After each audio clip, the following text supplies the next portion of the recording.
Welcome to Robotics and Automation News webinars, where you can be part of a global event without leaving your home or office. Attend our live webinars and communicate directly with influential professionals in your industry. Hello, my name is Abdul Montakim. I'm editor of Robotics and Automation News.com. In this interview, I speak to Chris Soranno, Safety Standards and Competence Manager at SICK Sensor Intelligence. Chris provides insights into the whole subject of safety and regulations, as well as standards compliance. It's interesting to note that many new technologies, such as warehouse robots, are not specifically covered in detail by internationally recognized standards, but rather are indirectly covered, added on to other standards. Chris explains this and other issues relating to new and emerging technologies and how to safely integrate them into a workplace. My name is Chris Soranno. I work with SICK Product and Competence Center of the Americas, and I'm Safety Standards and Competence Manager for SICK. What that means is within the realm of industrial safety, I support all of the subsidiaries of SICK throughout the Americas in terms of competence, both internal and external for our customers. And on the standards side, I head up all of our standardization activities for the region. So whether that be domestic standards for safety on certain machines or applications, as well as representing our interest and the interest of our customers in the realm of industrial or international standardization, like ISO and IEC standards. So I've been with SICK for a little over 6 years now. My entire career, 20 plus years, has been in industrial safety, both from component supplier, system integrator, and consultative standpoints. I've had the opportunity to see many different types of industries and applications using robotics and safety and try to help our customers achieve the highest level of productivity and safety possible. Right, and you sent me a link to this page earlier, and you said that it was relevant to our conversation. Would you like to explain it and elaborate on it? Yeah, so this is a newer safety system released by SICK recently for safe robotics area protection. This is filling a need in the industry where organizations want to have more collaborative type of interactions between their operators and the industrial equipment, whether those are large traditional industrial robots or the smaller, newer robots with the power and force limiting features. In either case, this solution allows for a feature called speed and separation monitoring. So essentially, a robot is running at high speed when nobody is near it, and as people start to approach the hazards associated with the robot, based on the distance between the person and the machinery, it can start to enact different speed requirements. So the closer a person gets, the slower the robot moves, which then kind of ensures that the relative risk to the person is reduced step by step. The closer they get, the slower it goes until they get so close that if necessary, the robot goes to a full stop. So this is an alternative to power and force limiting as a safety feature for collaborative applications.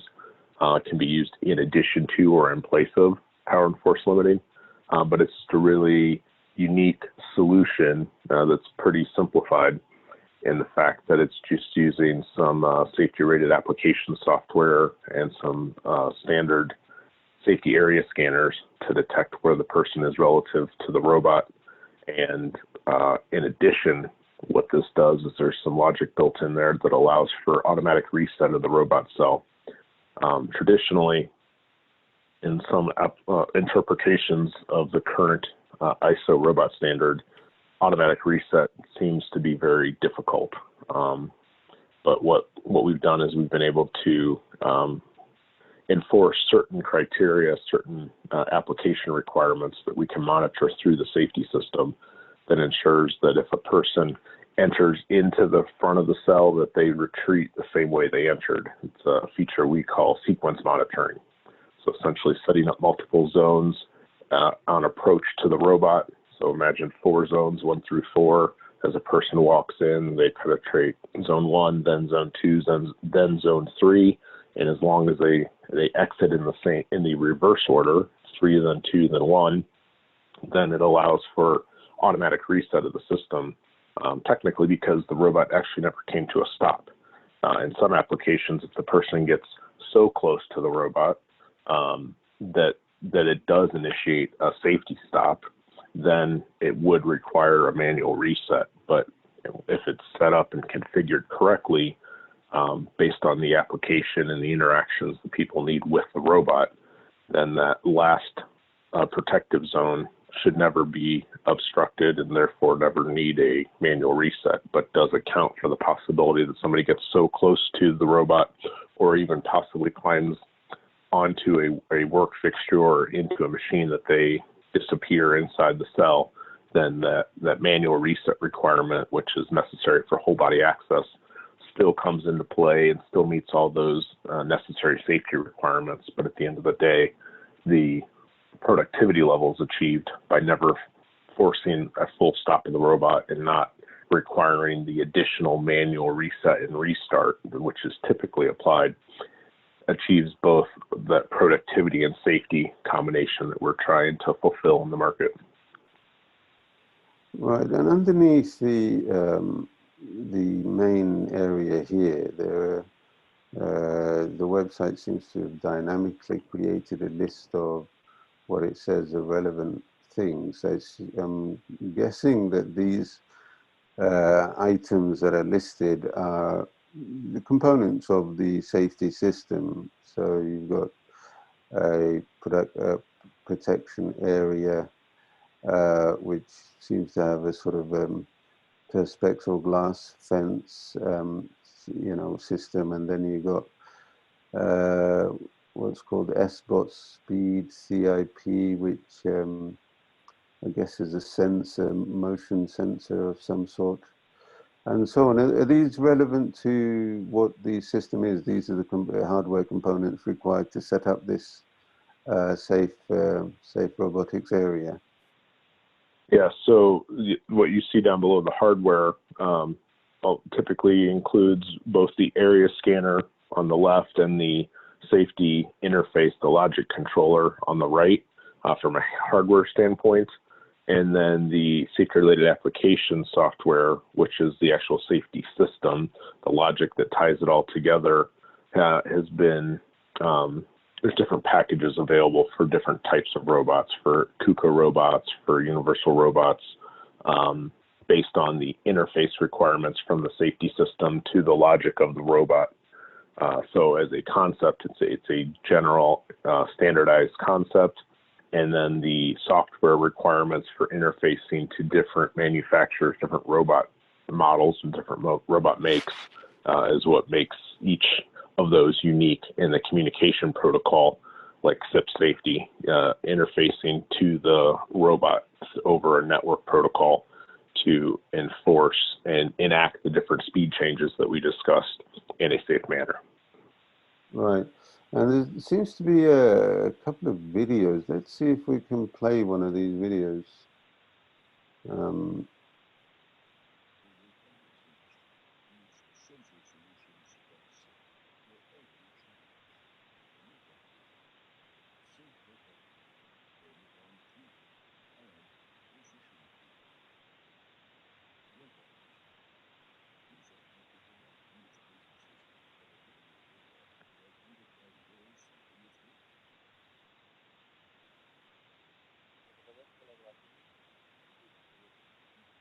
Okay, well, that gives us an idea. It's quite a long video, it's nearly 5 minutes, so I won't play the whole thing, but it looks like a nicely produced video. This shows the system that you're talking about, right? So, well, what this shows is kind of just all of various types of sensor solutions from SICK to support robot applications, whether it be part location, pick and place, safety, any number of things. So this is more a general video showing different sensor solutions that SICK has created specific to the robotics industry. The second video down there, I think, is more specific to the SBOT speed application we were just discussing, the area protection. Okay, there you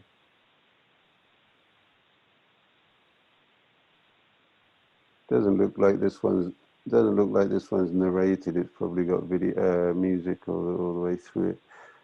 So yeah, nice animations, and I find it really interesting that there's so much computerization, digitalization is happening with all these animations and simulations using real physics and computer-generated environments and people and machinery. So yeah, this is all tied into that. But yeah. So what we just saw was the area protection, where in the first application, the person approached the robot, it slowed down and reconfigured the sensing field, the protective field of the scanner based on the new slower speed. And the second application, the person continued even closer, and it put the robot into a safe standstill until the person left the area, just using some basic components, an e-stop with a reset, an area scanner in the center, and then the logic controller that interfaces that sensor and the logic together with the robot. So here it's showing the robot running at full speed, doing its typical tasks of loading and unloading a CNC machine. Here, as a person walks by, it slows the robot down until they leave, and then it speeds back up to full speed. Here, as they approach further, it brings it to a safe standstill. They can do their inspection, whatever it might be, and as long as they leave in the sequence that they entered, you have an automatic reset. We have high level of productivity and don't have unnecessary physical obstructions like fences and other things in the area. So it keeps the workspace open, and it meets all the requirements for industrial safety of people in the workplace, and allows that productivity and interaction to occur safely.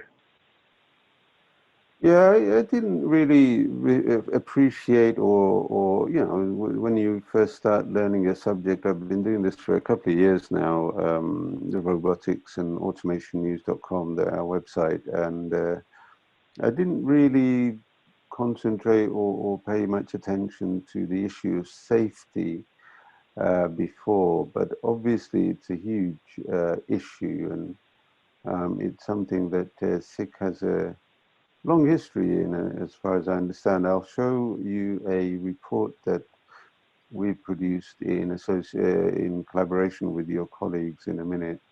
Well, I'll do it now, actually. And I thought maybe I could discuss it with you. So this is the, I don't know if you can see the cover page. Mm-hmm. So yeah, this is about 12-page publication about safety systems in industrial automation. And I found this interesting, this article by Brian Sellers of SICK, and he's talked about briefly talked about the history of SICK's safety systems. He's talked about something called light protection, accident protection light curtain, which was first rolled out in 1950, and from then on, SICK developed more and more safety systems.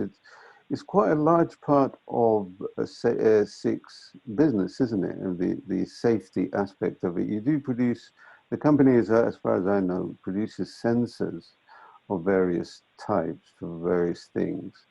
But safety is a very big part of what these sensors are designed to do, what kind of solution, the kind of solutions you offer. A lot of them are safety oriented. Is that right? Yes, it is. As this article mentions, Dr. Erwin SICK, there on the photo, invented and released the first sensor for human protection, the safety light curtain in 1950. So the first safety light curtain invented by SICK. The article goes on to state in 1994, SICK also released the first safety laser scanner, so using LiDAR-based sensing technology in a reliable application, so you can unequivocally know when a person is approaching a hazard zone, and then send reliable outputs to initiate a stop sequence to the machine. So whether they were optical sensors like light curtains, through beam technology, LiDAR-based, like with the laser scanner, SICK has always been at the forefront of finding ways to apply sensor technology for the application of specifically providing safety to individuals in the workplace. What percentage of the SICK's business or revenue is say the safety aspect of it? That's actually a good question. I don't know the answer to. Yeah, I'll look it up. I don't know if it's categorized in that way in annual reports, for example. So this is an article about the general environment, the industrial landscape, if you like, of America. According to the Occupational Safety and Health Administration, which is the government agency that deals with these kind of issues of safety in the workplace, and also collects data about the number of injuries, number of deaths, and so on, morbid as it is. Apparently, there are more than 5,000 deaths per year occurring in industrial workspaces or workspaces in general. Construction, I think, has been fairly, high up on the list in this case. If you look at the bar chart, it's at the top, then you've got transportation and agriculture. Manufacturing is about sixth down, is it? Seventh down. And probably logistics somewhere in there. I'm not sure where it is, but yeah, what areas does SICK, the sensors that it supplies, what are the main areas? Manufacturing must be one of them, right? What are your main customers or main sector, if you like? Yeah, so for SICK, safety has always been primarily focused in the industrial world. So manufacturing falls in there, agriculture, transportation, warehousing, those types of market segments. But the portfolio from SICK is extremely broad. We don't focus only on factory automation. We also look at process automation. We look at logistics automation and develop not only sensors, but also systems and solutions and services to support the application of the sensors that we provide in those industry segments. I think logistics will probably make more of obviously not this bar chart maybe, but the logistics sector is bringing in more mobile robots into its operation. Those what they call autonomous mobile robots, and 60 seems to be leading supplier of components for those types of robots. No matter what brand of robot it is, it seems to have some SICK components in it. So in terms of certainly number of the market segment, if you like, it might grow. Hopefully it won't make an appearance on this kind of bar chart. What interests me is also about this whole subject is that, as you can imagine, and actually I'm sure everyone can imagine, back in 1972 or many decades ago, safety systems weren't as mature or sophisticated as they are now. And if I think this is a paragraph worth highlighting. Worker injuries and illnesses are down from 10.9 incidents per 100 workers in 1972 to 2.8 per 100 in 2017. These are the figures that OSHA has made public. They're from obviously from around 2018, these figures. Um, so 10 to, well, they say three, a third of incidents are dangerous now as compared to 1972. That's a kind of, you kind of assume that that would happen, but actually the assumption isn't necessarily, founded on anything unless you think about companies like SICK, which have developed specifically concentrated on their area and developed systems for creating safe environments. And it interests me because another reason it interests me is because autonomous mobile robots, the ones that are now making more of an appearance in warehouses, they're selling very fast. Actually, apparently, as far as I know, they don't have they're not specifically regulated by the ISO or any of the regulation sort of standards organizations. I don't know, you can correct me if I'm wrong, but I couldn't find any documentation from the ISO specifically mentioning autonomous mobile robots, which I'm sure people know. They're the robots that move around warehouses autonomously. Like this in this picture here, you've got something that's autonomously pulling along what looks like a pallet full of goods and so on. I don't know whether you can comment on that in terms of standards for that kind of technology, mobile robot technology, and what SICK has in terms of solutions for it, perhaps.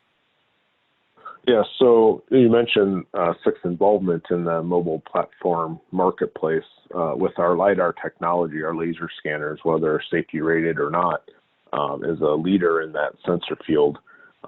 Yes, there are many SICK scanners used on mobile platforms, whether they're autonomous mobile robots, the more traditional automatic guided vehicles, AGVs, and really everything in between.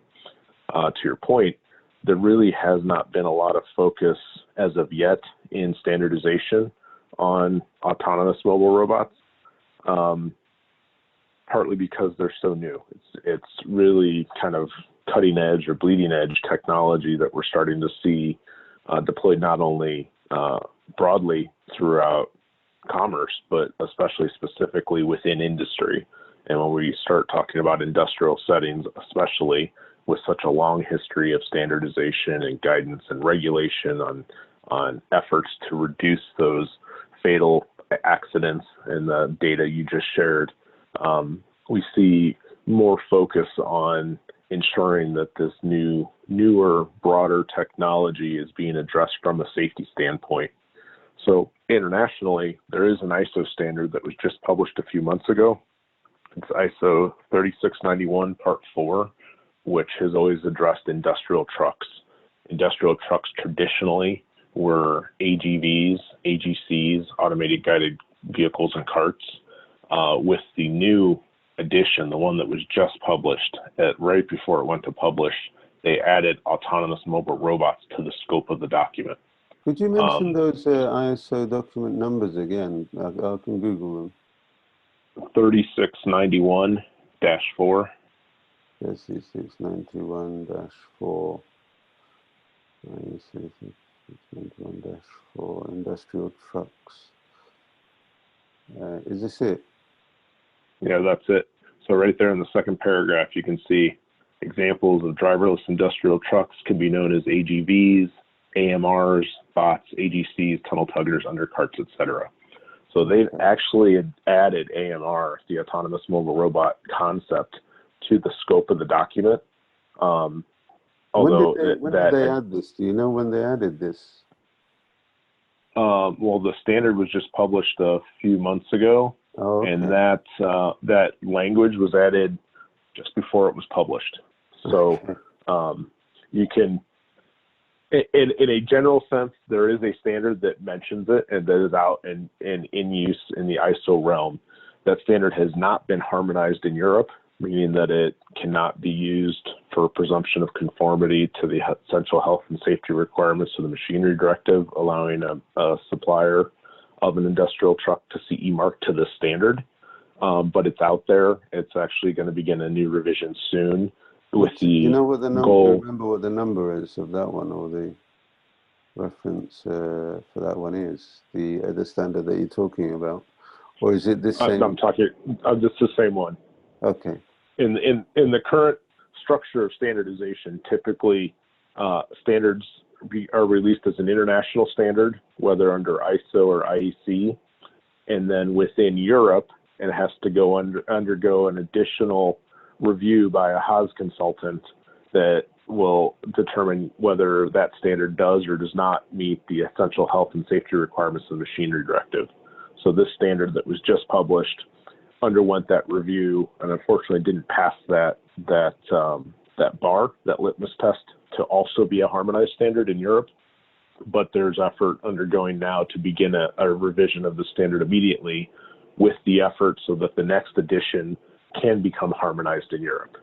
So this is kind of just scratching the surface. There is a published standard addressing autonomous mobile robots, but only right there in the scope of the document. It's not really addressed specifically anywhere else.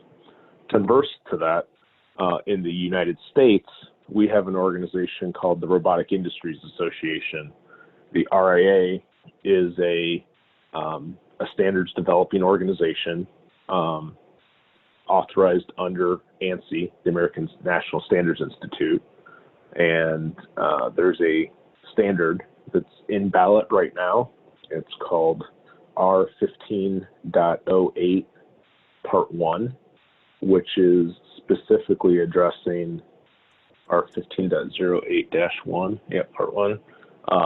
It's not published yet. It's in final ballot right now. The ballot ends July 6th, and then it will go for public comment. And then the anticipation is that this standard will be published probably late summer, early fall of 2020, this year.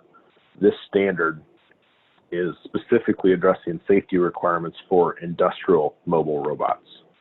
And industrial mobile robots could be a traditional AGV with an articulated arm on top of it. It could be an autonomous platform that drives around the factory on its own using navigation and maybe some level of AI to find its path that's not guided. And that platform may or may not have an articulated arm on top of it, or it could be the combination of them both. Yeah, so this is the standard here, R1508. It's the format is laid out that there will be 3 parts, essentially. Part 1 that's in ballot right now is addressing the suppliers. So whether you're building the platform or you're building the attachment or you're building the two together, it gives all the requirements for the construction of an IMR, an industrial mobile robot. The next part of work will be in a part 2, which will be integrating industrial mobile robots. Here we go, right there, that slide in the structure. If you go up one, part 2 is going to talk about the site and application specific requirements. Yep. So essentially, just like with an industrial robot, you have part 1 that's how to build a safe robot, and part 2 is how to deploy it safely. When you put an end effector on it, when you put other machinery in the area, and you actually have it doing work as a complete system. The structure of our 1508 will more or less follow that. So part 1 is building a safe IMR, industrial mobile robot. Part 2 is deploying it safely. So again, addressing end effectors, addressing application in the workplace. It may or may not address fleet management when you have multiple IMRs running around a facility. And then part 3, which is more focused on the North American market, is requirements for end users. When we talk safety, regulations in North America differ from those in other parts of the world. In North America, OSHA, as an example, as you mentioned, puts all the legal requirement for worker safety on the employer, whereas in an international view, especially in the machinery directive in Europe, the requirement is on the machine builder to build a safe machine. So that because there's multiple stakeholders in different regions of the world, it's important that standards be developed to help support those different stakeholders so that equipment can be built safely, integrated and deployed safely, and used safely to reduce worker injuries.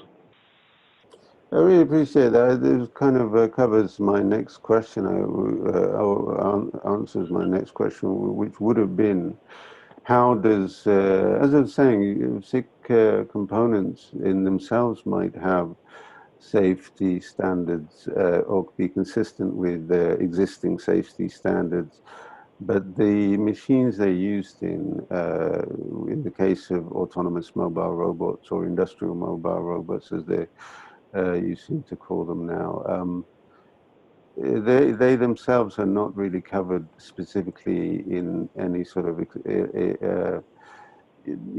overall context. As you explained, they're mentioned in this standard, which is more about industrial trucks, driverless industrial trucks, which is, when you talk about trucks, you usually mean the very large vehicles, road-going vehicles. They're not really talking about small autonomous mobile robots. So the question I would have wanted to ask was, how does a regulation like this come into being? What is the process before it? So I guess what you've said is that things like this happen where people discuss them, industry experts and industry associations, which then get recommended to ISO or the relevant authorities, I guess. Is that how it works, or what happens once? Yes, yeah. So in the United States, the RIA saw almost 10 years ago now, people started deploying what I'll call a traditional industrial robot, an articulated arm with 3 or more axes, onto a platform with wheels that made it mobile through the facility. The current robot standard addressed only industrial robots when they were fixed in place during use. But in that picture that you have right there, you see a UR robot on top of a Crown Equipment fork truck that's an AGV, and now the robot is in operation while the AGV is in operation. So we were starting to see an industry that people were starting to deploy these 2 established technologies, automated guided carts and industrial robots, and deploy them together. And while they both had specific standards that addressed them, there was no standard that addressed the combination of the 2 and the unique hazards that they present. So the initial scope of R15.08 was a robot on an AGV, and we called it an industrial mobile robot. And then it came, then over the years, especially in the last five years or so, we start seeing many new deployments of robots that did not have an articulated arm on top, but they had this level of autonomy in their self-navigation. They were not following a guided path, but still were being put on the marketplace as a quote-unquote robot because of the autonomy and the logic solving that it had. So the development of the standard increased to the decision tree that we see on the screen right now, that there's now 3 types of mobile robots that are defined: type A, type B, and type C, based in part on the platform, the mobile platform that's being used, and based in part on the type of attachment that is added to the mobile platform. So that's part of the reason why it took us so long for the first edition of R15.08 to come to reality, because the scope was somewhat vague for a time. It expanded well beyond what the original scope was, but now we're at a point where we've been able to define what the general safety requirements are across the board, and then more specifically for each subtype, what specific requirements apply. So once this gets published as an American standard, hopefully within the next few months, the next step, since that's only an American standard, only applicable in the U.S. region, the next step is to take that document and all the years of work from the experts in the field and propose that as a template to ISO as a new work item to develop a new ISO standard on industrial mobile robots. Right. I think it'd be really interesting. We did webinar quite some time ago about standards and regulations, new standards and regulations relating to mobile robots, and it was phenomenally successful. It was last year we did it, and yeah, I think a lot of people are very curious about these robots. I find it interesting that now that I'm talking to you, I find it interesting that these robot companies actually go ahead and develop and build these systems without really having specific regulations to work to. They may resort to, I mean, these things would have been developed years ago, so it's kind of not relevant for me to point to this thing here because you said this has been out for just a few months. So they probably would have worked to regulations that are related but not specific to those machines.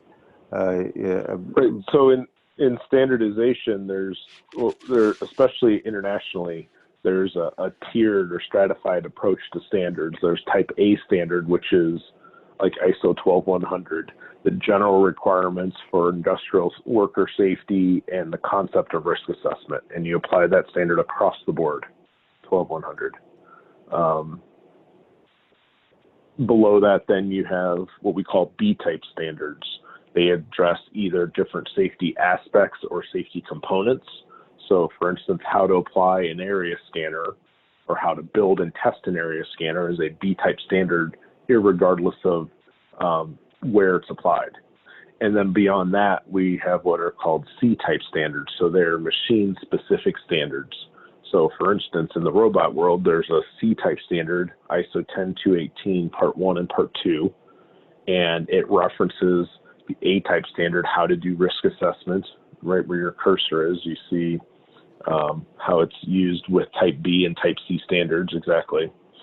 So there are applications, machine applications that do have standards already developed. They have a Type C standard and they use the Type A and B standards as support. There are other machine types that don't yet or never will have a Type C standard, yet those same general requirements, the Type A standard of ISO 12100 that we're looking at, general principle for safety of machinery using risk assessment and risk reduction, can be applied no matter what. The concepts of risk assessment and risk reduction really guide everything in terms of safety. So the examples of the robot manufacturers putting robots on mobile platforms before there was a standard saying how to do it safely, specifically, they had these general standards like ISO 12100, like the other B-type standards, that they helped with the general concepts, identify the risk, evaluate the risk. If the risk is not acceptable, reduce the risk until it is, using a hierarchy of controls, a three-step method through safe design, through engineered measures, and then through administrative measures. So whether it's a mobile robot or any new emerging technology, there are standards. They might be more general standards, but there are definitely standards that are out there that can still be used and applied and interpreted to help reduce risk to a level that at the end of the day, the employer and the employee have to determine is acceptable to them. Right. And in terms of when you look at when you look at a large company, in terms of allocation of responsibility for safety in a facility, whose job is it? So you got a factory, you have workers, you have managers. What job title would a person who, which job title kind of incorporates a safety thing? I don't know if I'm not asking the question correctly. No, yeah, I think I understand. At a factory level, for a long time, it used to be human resources. Worker safety were the same people that did worker payroll and they did worker benefits. In the last 15, 20 years, that's evolved more into a more specialized field of environmental health and safety. So EH&S or HSE, depending how you divide it up, but it's health, environment, and safety. Typically is an established department in many large organizations, and within that they have different specialties. Obviously with the safety aspect, Obviously, it's talking about the types of things we're looking at here, but it goes beyond that. It's confined space, it's bloodborne pathogens, it's dealing with COVID-19 that's probably falling in the scope of a lot of EHS departments right now because it's health and safety of workers in the workplace. Some places rely more heavily on their engineering teams because there is a high level of sensor integration into the control systems that has to be done in a reliable fashion. In other factories, other organizations, they pull together some collaboration of different team members from an HR role, from an EHS role, from engineering role, and maybe possibly from outside expertise as well to make sure that the approach to reducing risk is as holistic as possible. Okay, that's from the company, within the company itself. How does SICK sort of work with that kind of structure and provide assessments as we're looking at a page that, as I say, in our publication that we've just created, it says virtual assessment. I don't know if that's something that the coronavirus pandemic has kind of sort of it prompted, or it was already there as a service offering from SICK. But how does SICK work with the companies in order to assess the risk or create a solution for a facility or a company as a whole? Yeah, so many people think of SICK only as a sensor company. The tagline, sensor intelligence, it's people only know us for our sensors. They see them out there on different applications, different machines. But actually, within SICK, we have an entire service organization we call our lifetime services team. So essentially, for each industry sector, a team of highly trained, qualified individuals that help with the application of sensors in a more broad sense. So when we talk industrial safety, we have an entire safety services team globally within SICK that offers additional services. They can be as broad or as focused as each customer needs. So we have a process we call our consulting and engineering process, and it starts with risk assessment. So whether it's for a machine builder building a new machine and wanting to design safety at the front end, or if it's a machine user who's had a machine in the facility for 20 years and they want to make sure that it's safe, we can support them through the risk assessment process. What you have on the screen here is a rather new release. It's the same process, and we found a way to be able to do that virtually, so not necessarily traveling on site. It's something that had been done on and off over the years, but obviously with the coronavirus pandemic that we're facing now, it's even more relevant. Worker safety hasn't changed. It hasn't gone away. Just the ability to get in and do things in a antiquated or more traditional way had to change. So gathering the data, doing the analysis, all the things that go into the risk assessment, what this service now does is do that all virtually. So based on that, we can help, again, whoever the stakeholder is, the machine builder, the integrator, or the end user, identify existing risk in the environment, help evaluate whether the existing protective measures are adequate or not, and when they're not, make recommendations for how to close any gaps. From there, we have services that help with engineering of a full solution, so integrating all the risk reduction measures into the machine. We can design the bill of materials and the schematics, the interfaces. We can even go on site and oversee the integration of the systems and the solutions into the machinery. We offer validation services to ensure that what was installed is actually meeting the goal of what the risk assessment said we had to address. And we can also do periodic inspections on machines that are already deployed in the workplace. So we can really do kind of tip to tail any of the safety services. On top of that, we offer safety training. We offer services like stop time measurement services if you need to know how quickly the machine stops to ensure that a sensor is placed at the right distance. We have many, many services that we can offer to help our customers wherever they are in the process of providing a safe work environment to their employees. Thank you very much for your time and insights. I think I'm talking quite a lot and asking a lot of questions, so I'm sorry if I took too much of your time. But one last thing, I suppose. I mean, this publication talks about unregulated mobile robots, as we've already discussed them, and you've explained about the process of how they will eventually become regulated, and there will be standards for them. There's going to be I mean, they're already growing very fast. Not even with the arm on the back, the mobile robots without the arm, still it's selling very well. And when the arm, they're fairly new machines. The ones with the arm on the back, they're very, very new. So I wonder if they'll take off as much as the mobile robots, the AMRs. What do you think? Do you think they'll sell well with the arm on the back? I mean, depends on how effective they are and how much they improve efficiency and productivity, I suppose. But what's your guess? I think from the safety perspective, whenever you put an articulated arm out in the factory, I think industry has been trained enough now to know that they need to think about safety with it.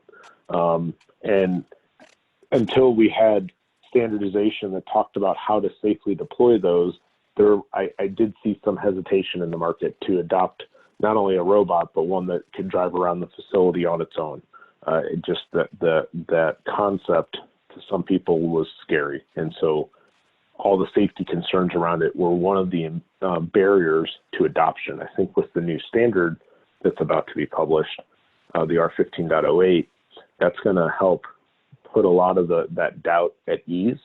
So it's a step in that direction of standardizing and normalizing what a safety system should look like or how it should be applied to a mobile platform with an arm. To your point, the ones without the arms that don't seem as scary on the surface or when you see it driving around have had a lot of adoption. They've been out there for over a decade being used in industry, even in non-industry industrial applications. Simply putting a simple attachment like a shelf on it and driving around an Amazon facility so that people can quickly and efficiently pick orders and package them for shipping. They've been out there for a long time. Take that shelf off and now put a simple automated conveyor on it and have an AMR drive up to the end of a production line, offload a finished good and drive it across the factory to somewhere else where more value-added work could be done to it or it could be packaged. Those have been out there for a long time. I think they just haven't. They were not perceived as dangerous because they didn't have the articulated arm on top of them. But nonetheless, the uncertainty, the unknown behavior of that equipment in the workplace still was a bit concerning to people. With an AGV, with an automatic guided cart, you have a path on the ground that cart is always going to follow. After a few days, you start to see tire tracks. You know exactly where it's going to go. If you step in front of it, it'll stop. If you move out of the way, it'll go. With an AMR, with the more advanced ones that have the autonomy built into them, you step in front of it, it may not stop. It may just redirect and drive around you. And that uncertainty in the workplace, especially from an operator's perspective, I think is one of the things that has to be overcome. And the good thing of one of the good things of the new standard coming out is that we had many of those stakeholders involved. We had the suppliers of the equipment, we had sensor and system integrators, we had large end users, we had regulators, all coming together to address all the different considerations for safety on this machine category, whether or not it had the articulated arm on it or not. So hopefully we'll start to see even more adoption moving forward. I interviewed someone, I've forgotten his name now, unfortunately, but he's from a company called Ergonomics International, and it intrigued me when it was suggested to me to interview him what I would be talking about. But, I thought I'd be talking about comfortable car seats and things like that. How do you make them more comfortable? How do you design them and things like that? But it turned out that the majority of the conversation was about safety in industrial workspaces. So ergonomics being obviously, kind of related to comfortable surroundings and movement and so on. But yeah, safety was a big part of it. So yeah, it'd be interesting to follow. As I say, it's only been a couple of years since I started looking into this and writing about it and producing material about it. So it's an interesting area for me to develop my knowledge in. I think that's all of the questions I have. This page I just wanted to show you. I think these are clickable links, and these are stills from the video that we were seeing on the website earlier. Let me just click Yes, it. it is. My computer's a bit slow. It seems to load web pages quite slowly. Hopefully it won't take too long this time. Yeah, so this is And in the meantime, I just sent you another link as well to the product offering of SICK from a safety services standpoint as well. Yeah, so this is the video that we saw earlier. Let me see if I can get that chat. There we go.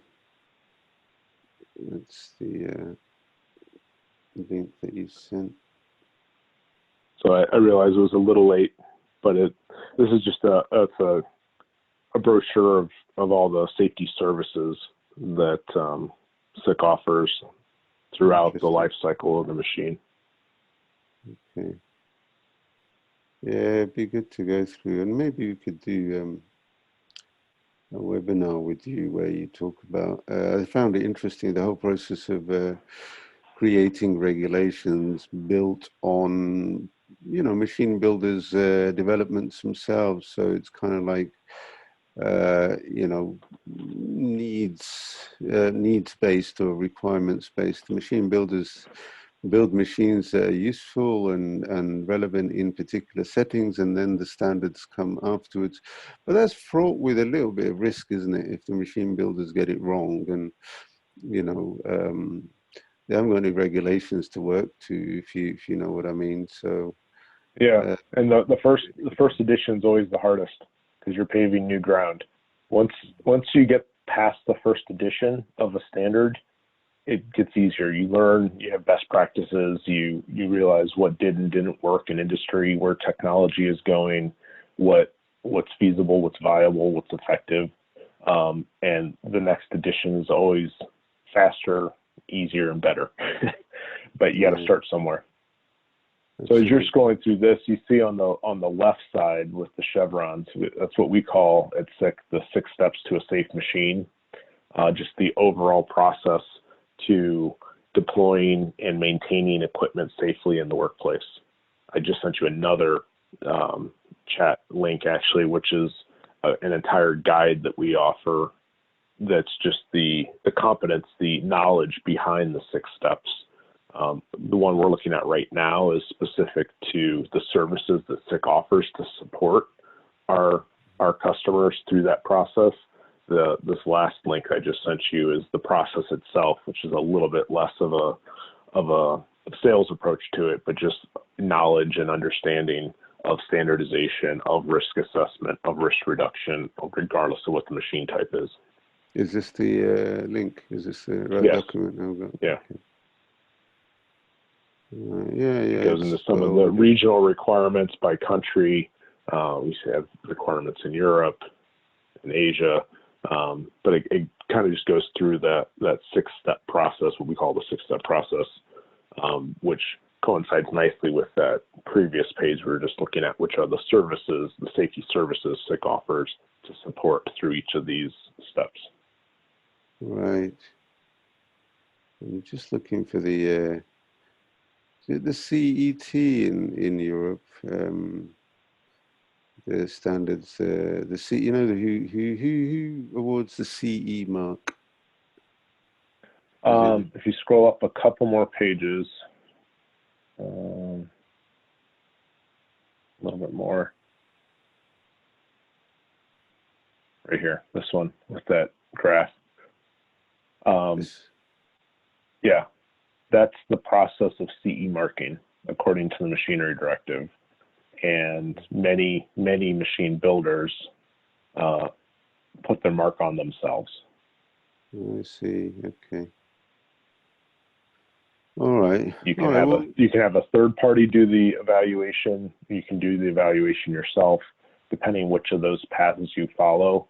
So even like at the very top is the machine listed in Annex 4 of the Machinery Directive. If you take the right path, it's yes. Have you applied a harmonized standard? So if there's a harmonized standard, so a standard that's been adopted in Europe as an EN standard, then the path to CE marking is much easier because it gives you all the options available. By the way, what happens if a machine or a facility doesn't really, I don't want to be rude, but it doesn't have those kind of standards, doesn't conform to, doesn't really maybe pay as much regard to them as it should? Is there any sort of legal recourse to it? Can the authorities come and knock on their door and say, look, your machines don't conform to ISO standards and don't have CE marks and things like that? You're going to be fined X amount or whatever. Is there something like that? I mean, is there a requirement to conform to standards and things when you build machines and create systems? In Europe, there definitely is. That's what the CE mark is for. There's a requirement that covers all EEU members that says any machine put on the market, any new machine put on the market has to meet the essential health and safety requirements of the Machinery Directive. And the way you signify that it does is you have a CE mark. So anyone that's selling a machine into the EU marketplace or even building their own machines and deploying them within the European Union have to have a CE mark on the machine.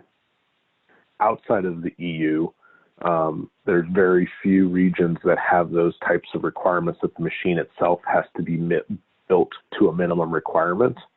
So for instance, in North America, in the US, we have OSHA, our OSHA standard from 1971. The general duty clause says it's the employer's responsibility to provide a safe place to work to their employees. Mm-hmm. So whether they buy a new machine tomorrow or they have a machine that's 20 years old, they're the ones responsible for making the machine safe. So in North America, it's not common that the regulation is enforced on the machine builder, but it's always on the machine user, the employer. But with our legal system in the U.S., which is, I understand, a bit unique, there's always the civil and criminal liability that could be awarded in a court of law, but that's outside of regulation. That's just legal, ethic, moral obligations to the workers. In Europe, though, if a machine is found to be put on the market does not CE mark, does not certified to meet the essential health and safety requirements, then it gets pulled from the market.